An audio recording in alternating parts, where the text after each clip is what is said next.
আসসালামু আলাইকুম প্রিয় গার্লস, শুভ সকাল। সবাই কেমন আছেন? আমি চলে আসলাম গণশুনানিতে। এখানে অভিযুক্তকারীরা সঠিক বিচার পাবে। এখানে বাংলাদেশের প্রত্যেকটা প্রশাসন এবং দুর্নীতি কমিশন থেকে সবাই চলে আসছে শিল্পকলা একাডেমিতে। এখানে কেউ বাদ নাই। বাংলাদেশের মহাপরিচালক, দুদক, সহকারী পরিচালক, উপসহকারী পরিচালক, circle SP, additional SP, DC, মাননীয় ডিসি স্যার সবাই চলে আসছে। কিন্তু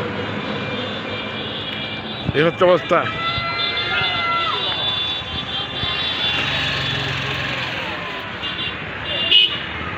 এটা হচ্ছে গণশুনানি।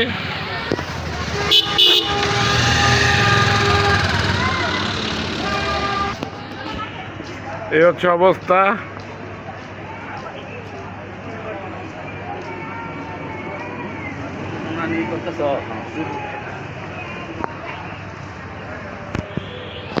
ধন্যবাদ প্রিয় গার্লস, আসসালামু আলাইকুম।